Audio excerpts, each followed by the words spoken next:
Good morning and welcome to another segment of Diabetes Insight. I am Alyssa Freeman, sans Carol Dixon today, but she sends her love, I promise you, she does. So welcome today. It is Valentine's Day, so happy Valentine's Day, everyone, from the American Diabetes Association. We hope your day is filled with love. As always, I want to first stop and give a great thanks to our producer, Jim Wolford, for our producer for donating his time and his technology to help produce the show. It's much appreciated. If you are ever in need of banners and signs, look no further than coming to Logan's Street Signs and Banners here in Noblesville. Great guy, great people, highly recommended. So we wanted to make sure we put that in as well.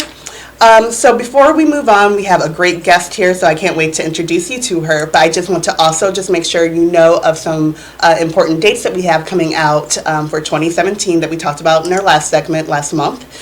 Just a couple of reminders for dates. So as you see on your screen there, we have the Diabetes Alert Day, March 28th, that's coming up. That's a one-day call to action to go take a risk test to see if you may have type 2 diabetes. And if you do, we want you to make sure you set up an appointment with your health provider. You also see that Get Fit Don't Sit Days on May 3rd. Camp John Warble registration is open for now, and you can go to our camp June 4th through 10th. The website is on the screen there to sign up for registration. And then we also have the Step Out Walk to Stop Diabetes on August 12th. Please look up the website there to sign up for it or to volunteer, as well as our Tour de Cure event that takes place on Saturday, October 7th. The website is also on the screen there, you can see. We also need volunteers for that, and we definitely hope that you can make it. That, again, it takes place at the Indianapolis Motor Speedway. So we want to make sure that you are aware of those fantastic dates, and we hope that you can make all of those. We hope to see you all there. So now I am happy to bring on our special guest here. We've talked a little bit, so I'm excited to hear all the information. Today we have Dr. Linda DiMeglio, and she's going to be talking about the stages of type 1 diabetes and the different research opportunities. So welcome, Dr. DiMeglio. Thank you for coming. I want to first give you the opportunity to tell us a little bit about yourself before we move forward. So I am a pediatric endocrinologist and a faculty member at the School of Medicine at Indiana University at Riley Hospital for Children. I have been there for a little over 20 years, taking care of kids with all kinds of endocrine diseases, but particularly kids with type 1 diabetes. And I have a clinical practice, but I also do research, as we'll talk about in this area. I also have been the medical director of the diabetes camp you mentioned for a long time, along with Dr. DiMeglio from our team, and we have been doing that for almost 20 years as well. So I had the opportunity to go to camp last year, and it was just the most amazing experience. And so we again hope that those who are interested in attending camp can definitely make that attempt to do so. It's a great experience for the kids. Yeah, no, very much so. Yes. So again, thank you for coming. So let's go ahead and dive right in, and I will let you kind of take the reins here. Okay. But first, let's talk about the differences between type 1 and type 2. Can you talk to us a little bit about that? Yeah, so I think most people may be familiar that there are two types of diabetes, but I think there's a lot of misconceptions, so I just wanted to lead, since we're mostly talking about type 1 diabetes today, with the differences between the two types. So type 1 is less common than type 2 diabetes. It's only about 5% of people with diabetes have type 1 diabetes. And it's a disease where the cells in the pancreas, which is an organ that sits right behind your stomach, above your intestines, can't make insulin because they are destroyed by an autoimmune process. And that people with type 1 diabetes, as we'll talk about, the diabetes develops likely over months and years, but once they are diagnosed with clinical disease, they require insulin from diagnosis onward, and all the other medications that you use for diabetes are not useful for them. Type 2 diabetes is much more common. It's what we associate with about 95% of people with diabetes will have this, and it's more associated with obesity, sedentary lifestyles, those sorts of things. It is not an autoimmune disease, although it is a disease that is often inherited within families. Some of the researchers in our diabetes center are looking at why that's the case. It may be some of it's environmental factors, and some of it's also related to the beta cells that make insulin in those people perhaps not being as robust as in other people. But in people with type 2 diabetes, that's used to be called adult onset diabetes, but we know now that plenty of people with type 2 diabetes can get it as children. Conversely, many people with type 1 diabetes can get it as adults. And so we call it type 2 now. And those people often will start on medication. Sometimes they're diagnosed after having a complication. And then they may require insulin later on, but it's not usually a first step for them. Okay, cool. Wow. So let's talk a little bit about the general populations of risk for those who develop type 1 diabetes. Can you talk a little bit about that compared to, a relative of someone who may have type 1? Sure. So people who have type 1 diabetes, most people who are diagnosed with type 1 diabetes don't have a known family history of type 1 diabetes, and so we are working on ways to try to identify people at risk of type 1 diabetes even without a family history. But we do know a lot about family members of people with type 1 diabetes and the risk of developing the disease. And whereas your general population risk is somewhere between 1 in 300 to 1 in 400, if you don't have a family member with type 1, your risk over your lifetime is about 1 in 20 if you have a family member with type 1, so much higher. It's actually interestingly highest if you have an identical twin with diabetes. Really? But beyond that, it's higher if your father has type 1 diabetes and if your mother has type 1 diabetes, and it's about intermediate for siblings.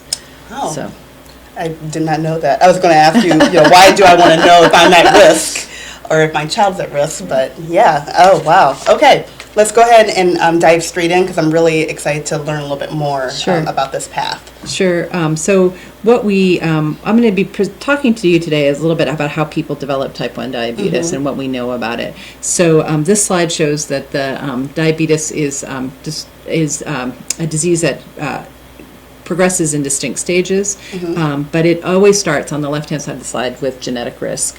So even if you don't have a known family member with type 1 diabetes, you get your genes from your mom and dad. You don't. Your parents can't choose the genes you give you. They give you just like you can't choose the genes you give your child. If they did, we'd all be perfect by now. But you inherit either genes that make you more susceptible to type 1 diabetes or less susceptible to type 1 diabetes. And then once you're at genetic risk, some of those people will go on to develop diabetes, but not all of them. Of the people who have genetic risk, a certain number have an event that happens that causes immune activation. That's the second part of that slide.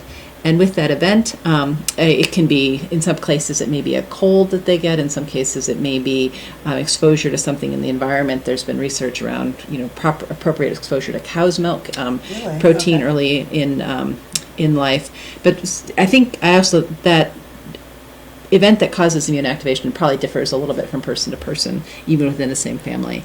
And then at that point, then you begin down this pathway to type 1 diabetes with 3 stages.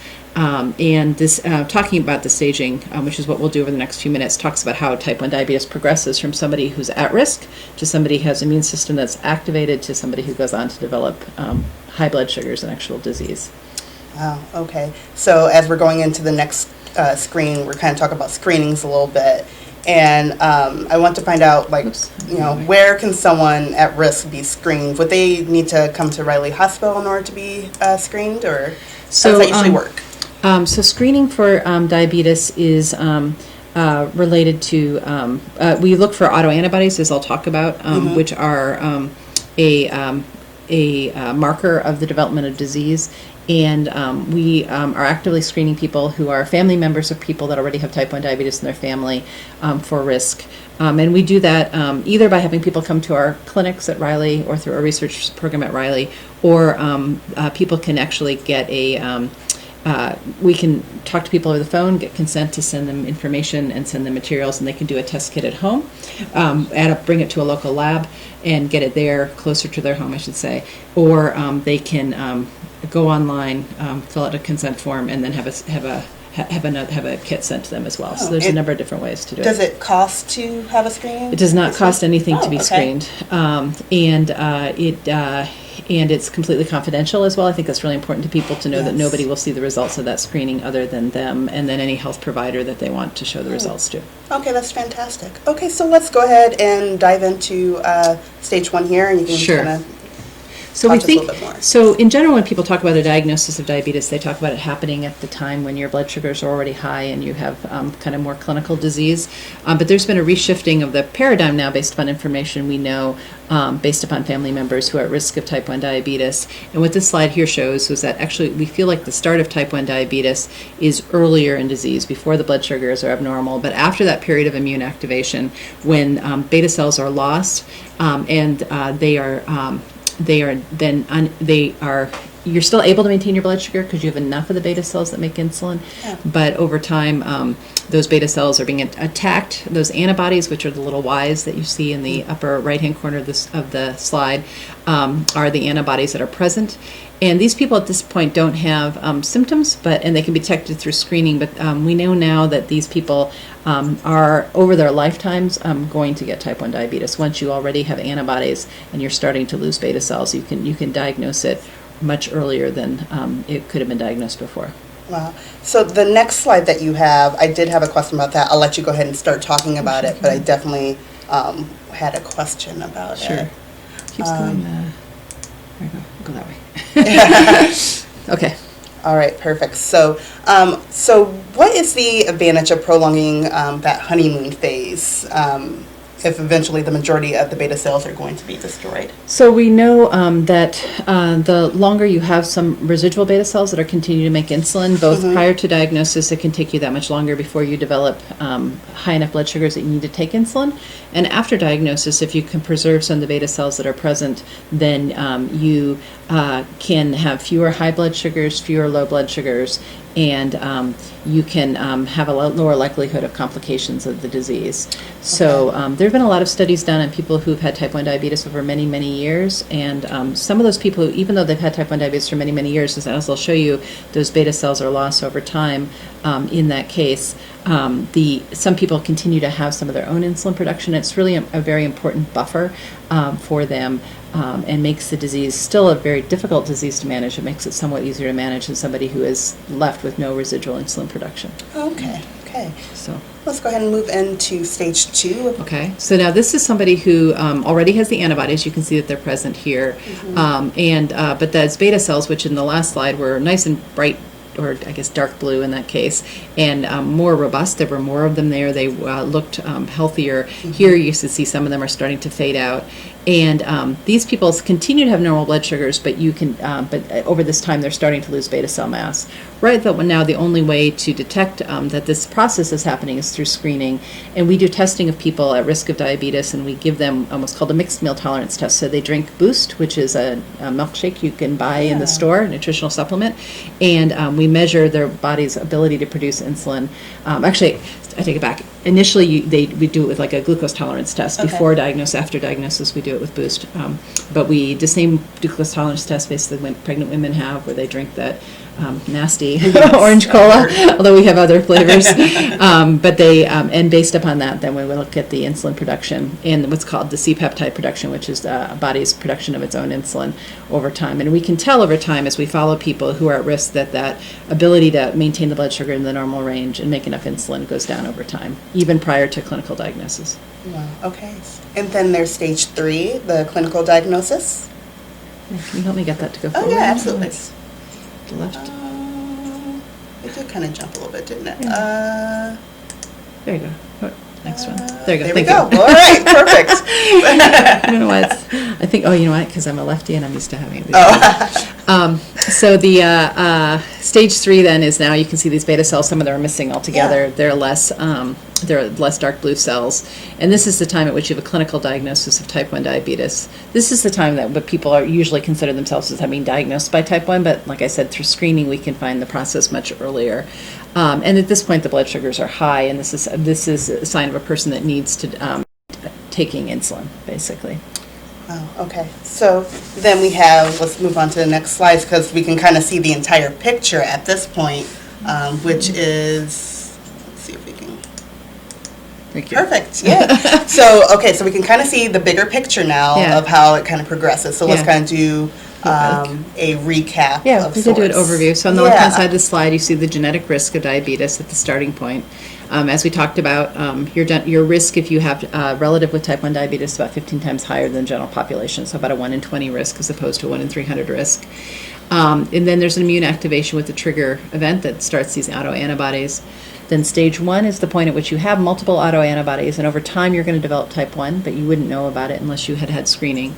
Stage 2 is the point at which you have already some abnormal blood sugars, but it only shows up through that testing with a glucose tolerance test where you drink the glucola and get your insulin and blood sugars measured.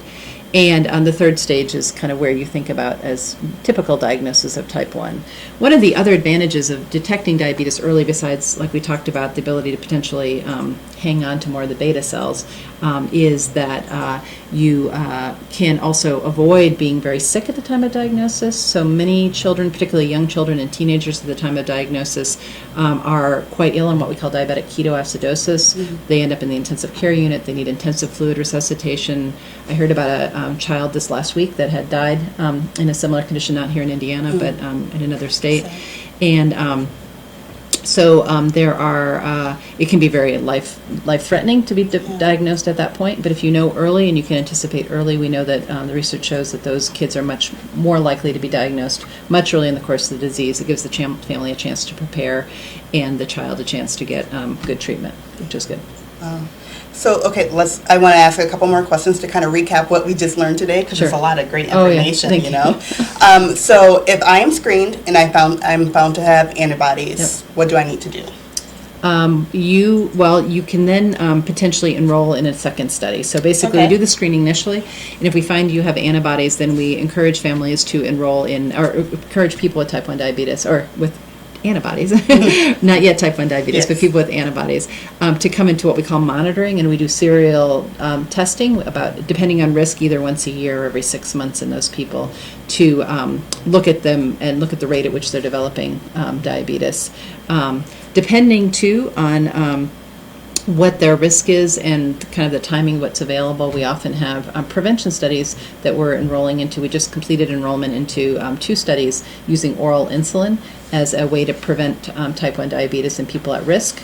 We don't know whether it was effective or not, which is why we did the study, but actually this summer at the American Diabetes Association meetings, we will present the results of at least one of those 2 studies of several hundred people who were found to be antibody positive. Many of whom took oral insulin, some did not take oral insulin. We followed those people out and saw who was diagnosed with diabetes.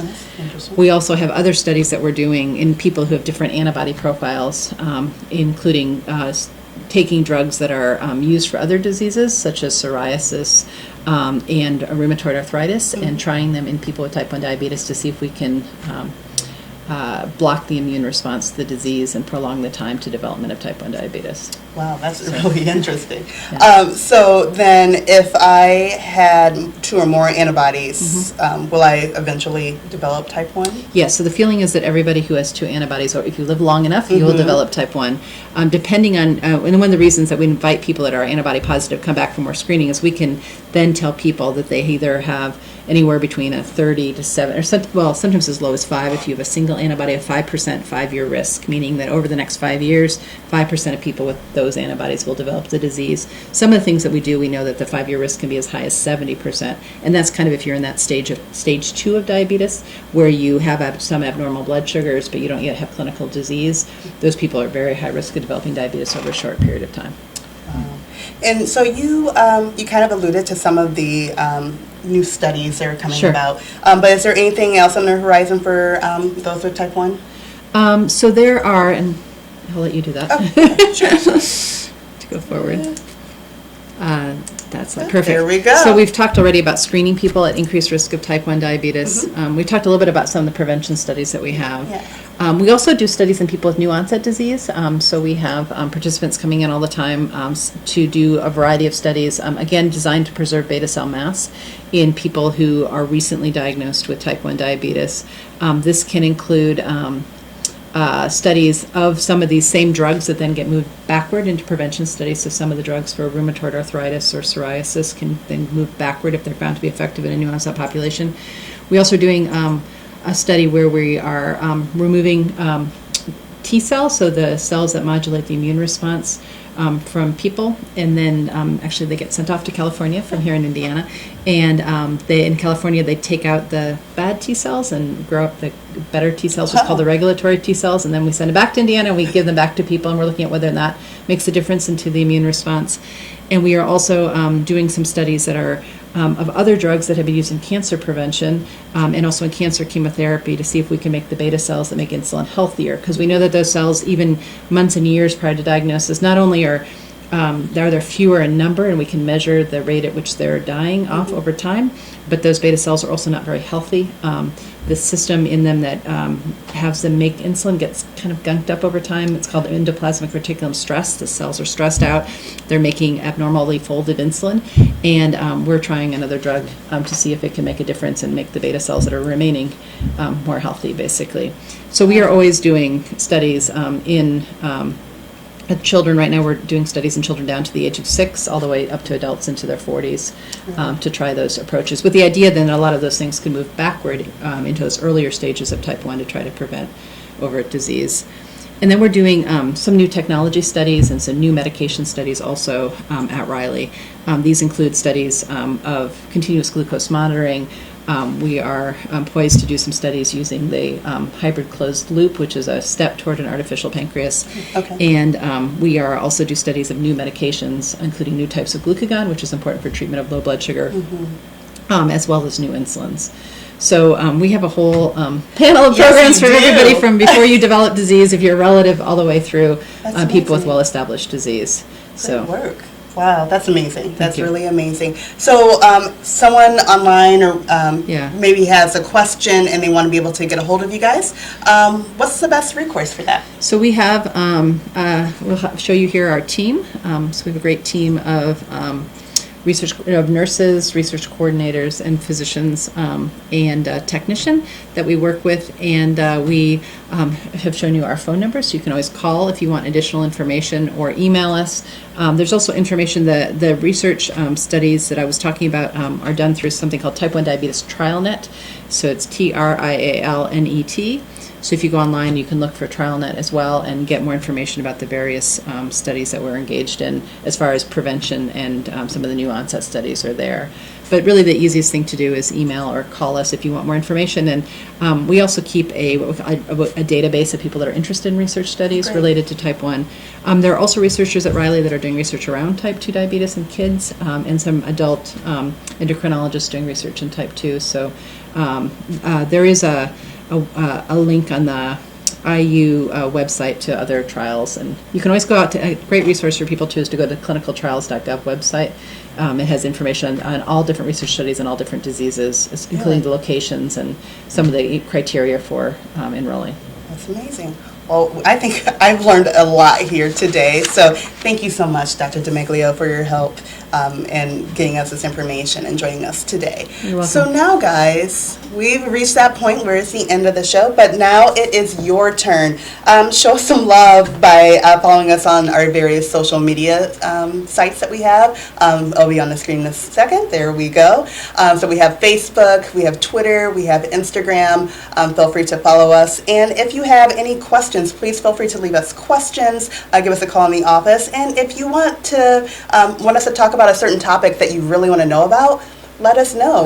Send us a message, and we'll be happy to, look up those things and kind of talk to you a little bit more about it. So again, thank you so much, Dr. DiMeglio, for your help. Thank you, Jim, our fantastic producer, for helping us out again. And thank you all for watching, and we will see you next month.